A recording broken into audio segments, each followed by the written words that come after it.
ଦେଇ ଆପଣମାନେ ଆସି ପହଞ୍ଚିଲେ, କିନ୍ତୁ ଆପଣମାନଙ୍କୁ ପ୍ରେମ ସ୍ନେହ ପ୍ରିୟ ମମତା ଦେଇ ଆଦର ସମ୍ମାନ ଆତିଥ୍ୟ ଦେଇ ଆପଣମାନଙ୍କୁ ସ୍ୱାଗତ ଦେଇପାରିଲୁ ନାହିଁ। ତଥାପି ପ୍ରଭୁ ଆପଣମାନଙ୍କୁ ଆଶୀର୍ବାଦ କରନ୍ତୁ। ପୁଣି ଆମ ଦୋଷ ଦୁର୍ବଳତାକୁ ମନରେ ନ ରଖି ପ୍ରଭୁ ଗୁଣରେ କ୍ଷମା ଦେବେ। ସମସ୍ତ ପ୍ରତିକୂଳ ବାତାବରଣ ସତ୍ତ୍ୱେ ଯେଉଁ ଉଦ୍ଦେଶ୍ୟ ନେଇ ପ୍ରଭୁ ଆମ୍ଭମାନଙ୍କୁ ଆହ୍ୱାନ କଲେ, ସେହି ଲକ୍ଷ୍ୟ ନେଇ ସୁସ୍ଥିର ଓ ଲକ୍ଷ୍ୟ ବିଶିଷ୍ଟ ନେଇ ଈଶ୍ୱରଙ୍କ ସେହି ମହାନ ମନୋନୀତ ଦାସମାନଙ୍କ ଠାରୁ ଅନନ୍ତ ଜୀବନ ପରିତ୍ରାଣର ବାକ୍ୟ ଆପଣାର କରି ଯୌବନ ଜୀବନ ଓଦମାଂସ ଅସାର ଜଗତରେ ଆମର ଯୌବନ ଜୀବନ ଓ ଛାତ୍ରଛାତ୍ରୀ ଜୀବନ ଆତ୍ମିକ ଜୀବନର ପୁଷ୍ପରେ ସୁବାସମୟ ପ୍ରସ୍ଫୁଟିତ ହେଉ, ଏହା ଆମ୍ଭମାନଙ୍କ ପ୍ରାର୍ଥନା ଓ କାମନା। ଏହି ଅବସରରେ ଲୁହାଙ୍ଗର ଏରିଆ ନିମନ୍ତେ ପଦେ। ଏହି ଏରିଆଟି କରଞ୍ଜା ସିଂ ଏରିଆର ସ୍ଥାପନ ଠାରୁ ତା 29/12/2023 ତାରିଖ ପର୍ଯ୍ୟନ୍ତ କରଞ୍ଜା ସିଂ ଏରିଆ ଅଧୀନରେ ଥିଲା। ଇତିମଧ୍ୟରେ ସୌର ସମ୍ମିଳନୀର ପରାମର୍ଶ କ୍ରମେ ଏରିଆର ପାଳକ ସ୍ୱର୍ଗତ ଏନୁଶ୍ରାଇକା ଟିକନଗଣ ଏରିଆର କର୍ମକର୍ତ୍ତା କର୍ମକର୍ତ୍ରୀ ଓ କାର୍ଯ୍ୟସଭାରେ ଉପସ୍ଥିତ ଥିବା ସମସ୍ତ ସଭ୍ୟ ସଭ୍ୟଙ୍କ ଉପସ୍ଥିତିରେ 2 ଜଣଙ୍କୁ ଅର୍ଥାତ୍ ଶ୍ରୀ ବିନୋଦ ରାୟକା କରଞ୍ଜା ସିଂ ଓ ଶ୍ରୀ ଡାଲିମା ଦଳ ବେହେରା ଲୁହାଙ୍ଗରଙ୍କୁ ସର୍ବସମିତି ଦ୍ୱାରା ପାରମାର୍ଥିକ ତାଲିମକୁ ଯିବା ପାଇଁ ନିଷ୍ପତ୍ତି କରାଗଲା। ଏହି ପ୍ରସ୍ତାବଟି ସୌର ସମ୍ମିଳନୀକୁ ମଧ୍ୟ ଅବଗତ କରାଗଲା ଏବଂ ତାହା ମଧ୍ୟ ସୌର ସମ୍ମିଳନୀର ଶେଷ କାର୍ଯ୍ୟସଭା ସୌରୀ ମଣ୍ଡଳୀଠାରେ ଆୟୋଜିତ ଥିବାବେଳେ ସର୍ବସମ୍ମତିକ୍ରମେ ଅନୁମୋଦିତ କରାଗଲା। 2019 ଜୁନ ମାସ ପ୍ରଥମ ସପ୍ତାହରେ ସୌର ସମ୍ମିଳନୀର ମୁଖ୍ୟ କର୍ମକର୍ତ୍ତାମାନେ CBN ବୋର୍ଡର ଚିଠି ଅନୁସାରେ କେବଳ ଜଣଙ୍କର ସ୍ପନ୍ସର କରିବା ପାଇଁ ଥିବାରୁ ଯାହାର ଯୋଗ୍ୟତା ଅଧିକା ଅଛି ସିଏ ଯିବ, ପୁଣି ଆଉ ଜଣେ CBNର ସ୍ପନ୍ସର ଅନୁସାରେ ପରେ ଯିବ ବୋଲି ନିର୍ଦ୍ଦେଶ ଥିବାରୁ ଏରିଆର ପରାମର୍ଶାନୁକ୍ରମେ ଶ୍ରୀ ଡାଲିମା ଦଳ ବେହେରା ତାଲିମ ପ୍ରାପ୍ତି ନିମନ୍ତେ MCT ବିଶାଖାପଟ୍ଟନମକୁ ଯାଇ ତାଲିମ ନେଇଥିଲେ। ପୁଣି 2020 ମସିହାରେ ପୃଥିବୀର କେତେଗୋଟି ଦେଶରେ କରୋନା ଭାଇରସ ରୋଗ ଦ୍ୱାରା ପ୍ରଭାବିତ ଥିବାରୁ ସେହି ବର୍ଷ କୌଣସି CBN ବୋର୍ଡରୁ ସ୍ପନ୍ସର ଆସିନଥିଲା। ଦୁଃଖର ବିଷୟ ଏହା, 20/8/2020 ମସିହାରେ ବାଳକ ସ୍ୱର୍ଗତ ଏନୁସ ରାୟକାଙ୍କର ଦେହାନ୍ତ ଘଟିଲା। ସେହି ଦିନଠାରୁ ଏହି ଏରିଆଟି ଅନାଥ ସଦୃଶ୍ୟ ବାଳକ ବିହୀନ ହୋଇ ରହିଥିଲା। ଇତିମଧ୍ୟରେ ସୌର ସମ୍ମିଳନୀର ସଭାପତି ରେଭରେଣ୍ଡ ମହିପାଲ କାର୍ଜି ଡେପୁଟେସନ ବାଳକ ଭାବରେ କାର୍ଯ୍ୟଭାର ନେଇ ସମସ୍ତ ବାଳକୀୟ କାର୍ଯ୍ୟ ପରିଚାଳନା କରି ଆସୁଥିଲେ। ସମ୍ମିଳନୀର ନିୟମ ପ୍ରକାରେ ବାଳକ ବିହୀନ ଏରିଆ 6 ମାସ ପାଇଁ ଡେପୁଟେସନ ବାଳକ ଦେବାର ବ୍ୟବସ୍ଥା ରହିଅଛି। 6 ମାସ ମଧ୍ୟରେ ଗୋଟିଏ ବାଳକଙ୍କୁ ମନୋନୀତ କରି ଅଭିଷିକ୍ତ କରିବା ପାଇଁ ବ୍ୟବସ୍ଥା ରହିଅଛି। ପୁଣି ଯଦି ଏରିଆ ମଧ୍ୟରେ ସମ୍ମିଳନୀ ଦ୍ୱାରା କୌଣସି ବ୍ୟକ୍ତି ପାରମାର୍ଥିକ ଶିକ୍ଷା ଗ୍ରହଣ କରିଥିବେ, ସେମାନଙ୍କୁ ଅଗ୍ରାଧିକାର ଭାବରେ ବାଳକ ଅଭିଷିକ୍ତ କରିବା ପାଇଁ ବ୍ୟବସ୍ଥା ରହିଅଛି। ଚତୁର୍ଥ କଥା, ବାଳକ ଚୟନ କରି ଯଥାଶୀଘ୍ର ଆମ୍ଭମାନଙ୍କୁ ଜଣାନ୍ତୁ ବୋଲି ସମ୍ମିଳନୀର ନିର୍ଦ୍ଦେଶ ଥିଲା।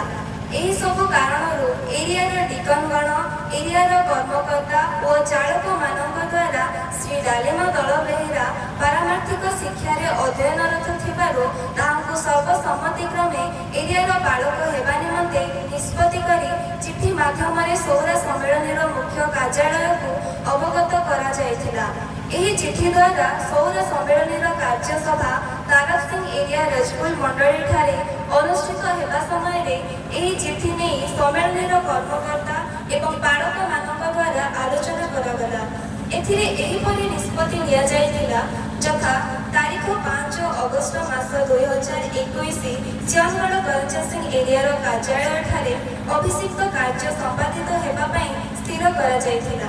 ସେହି ନିଷ୍ପତ୍ତି ପ୍ରକାରେ ପାରମାର୍ଥିକ ଅଧ୍ୟୟନରତ ଶ୍ରୀ ଡାଲିମା ଦଳ ବେହେରାଙ୍କୁ ତା 6/8/2021 ତାରିଖ ସିଂହଗଡ଼ଠାରେ ସମସ୍ତ ବାଳକ ଏବଂ ସମ୍ମିଳନୀର କର୍ମକର୍ତ୍ତାଙ୍କ ଉପସ୍ଥିତିରେ ବାଳକ ଅଭିଷିକ୍ତ କରି ଏରିଆର ଦାୟିତ୍ୱଭାର ଅର୍ପଣ କରାଗଲା। ଏହାପରେ ବାଳକ ଦାୟିତ୍ୱ ନେଇ ମତାନ୍ତର ଘଟିଥିବା ମଣ୍ଡଳୀର କର୍ମକର୍ତ୍ତା ଚାଳକଗଣ ଓ ପ୍ରାଚୀନମାନଙ୍କ ସାଙ୍ଗରେ ବହୁବାର ଆଲୋଚନା ସତ୍ତ୍ୱେ କୌଣସି ସୁଫଳ ମିଳିପାରିଲା ନାହିଁ। ଏଣୁ ସେମାନେ ବାଳକଙ୍କ ସହ ଆଲୋଚନା କରି କୌଣସି ସମାଧାନ ହୋଇନଥିବାରୁ ବାରମ୍ବାର ସମ୍ମିଳନୀ ସହିତ ଯୋଗାଯୋଗ କରି ସମାଧାନ ନିମନ୍ତେ ଚେଷ୍ଟା କଲେ, କିନ୍ତୁ ସେଠାରେ ମଧ୍ୟ କୌଣସି ସୁଫଳ ମିଳିଲା ନାହିଁ। ଇତିମଧ୍ୟରେ ଏହି ସମସ୍ତ ସମସ୍ୟାର ସମାଧାନ ହୋଇନଥିବାରୁ ସୌର ସମ୍ମିଳନୀ ତରଫରୁ କେତେଗୋଟି ନିର୍ଦ୍ଦେଶ ନେଇ ଏରିଆର ବାଳକ ଏବଂ ନିକମଗଣଙ୍କୁ 13/2/2023 ଠାରୁ 19/12/2023 ପର୍ଯ୍ୟନ୍ତ ସେମାନଙ୍କୁ ସେମାନଙ୍କ କାର୍ଯ୍ୟରୁ ନିଲମ୍ବିତ କରାଗଲେ।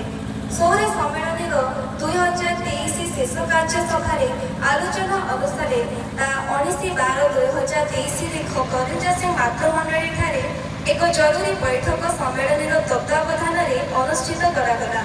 ଏହି ବୈଠକରେ କରଞ୍ଜା ସିଂ ଏରିଆ କରଞ୍ଜା ସିଂ କେନ୍ଦ୍ରର ସମସ୍ତ 31 କୋଟି ଶାଖା ସମାଜ ପୁନର୍ମିଳନ ହେବା ପାଇଁ ପରାମର୍ଶ ଦେଲା। ଏହି ପରାମର୍ଶକୁ ଗ୍ରହଣ କରି ପୁନର୍ମିଳନ ହେବା ନିମନ୍ତେ ଦୁଇ ପକ୍ଷ ସହମତି ହେଲେ, କିନ୍ତୁ ପରିତାପ ବିଷୟ ଏହି ଯେ ସଭା ଶେଷରେ ସମ୍ମିଳନୀ ଅଭିଷିକ୍ତ ତାରିଖ ଘୋଷଣା କରିଥିବାରୁ ପୁଣି ଥରେ ଦୁଇ ପକ୍ଷ ପୁନର୍ମିଳନ ହେବା ପାଇଁ ସମ୍ଭବପର ହୋଇପାରିଲା ନାହିଁ। ଏହି କାରଣରୁ କରଞ୍ଜା ସିଂ ଏରିଆ 30/12/2023 ଠାରୁ ତିନି ଗୋଟି ଭିନ୍ନ ଭିନ୍ନ ଭାବରେ ବିଭକ୍ତ ହେଲା, ଯଥା 1 କରଞ୍ଜା ସିଂ, 2 ଲୋହାଙ୍ଗର, 3 ବାରେଇ। ଏହିପରି ଭାବରେ ଲୋହାଙ୍ଗର ଏରିଆଟି 30/12/2023 ରେ ସୌର ସମ୍ମିଳନୀ ଦ୍ୱାରା ଏରିଆ ଘୋଷଣା କରାଯାଇ ସ୍ଥାପନ କରାଗଲା। ବର୍ତ୍ତମାନ ଲୋହାଙ୍ଗର ଏରିଆ କେବଳ 1 ବର୍ଷ 5 ମାସ ମାତ୍ର ହୋଇଅଛି। ଏହି ଏରିଆରେ ବାଳକ ଡାଲିମା ଦଳ ବେହେରା ଓ 4 ଜଣ ଡିକନ, 1 ଡିକନ ପାଚିନ ମଣ୍ଡଲ, 2 ଡିକନ ଏଲିୟ ଦଳ Behera, 3 deacon Pradeep Mandal, 4 deacon ଅବେଦ sober ଅଦ୍ୟାବଧି ଏହି ପ୍ରଭୁଙ୍କର ଦାସମାନଙ୍କ ଦ୍ୱାରା ପରିଚାଳିତ ହୋଇ ଆସୁଅଛି। କରଞ୍ଜା ସିଂ ଏରିଆ ଅଧୀନରେ ଥିବାବେଳେ ସୌର ସମ୍ମିଳନୀର ବିଭିନ୍ନ ସଭା ସମିତି ଏହି ଅଞ୍ଚଳରେ ଆୟୋଜିତ ହୋଇଥିଲା।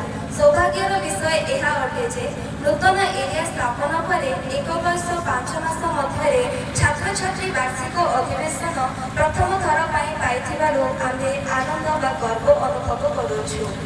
ବର୍ତ୍ତମାନ ଏରିଆର ସଂକ୍ଷିପ୍ତ ବିବରଣୀ।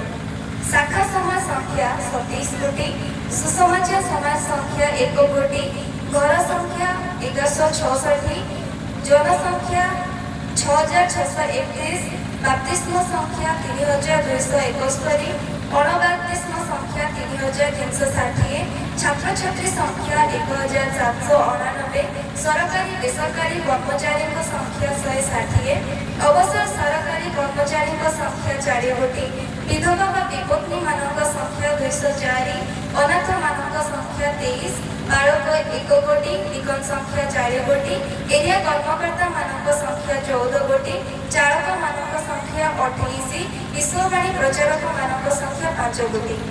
ଏହା ହେଉଛି ଆମ ଅତି ନୂତନ ଭାବରେ ସ୍ଥାପିତ ହୋଇଥିବା ଲୋହାଙ୍ଗର ଏରିଆର ସଂକ୍ଷିପ୍ତ ବିବରଣ। ଏଣୁ ଆମ୍ଭମାନଙ୍କ ନିମନ୍ତେ ଆପଣମାନେ ନିଜର ବ୍ୟକ୍ତିଗତ ପ୍ରାର୍ଥନାରେ ସ୍ମରଣ କରିବେ। ଧନ୍ୟବାଦ।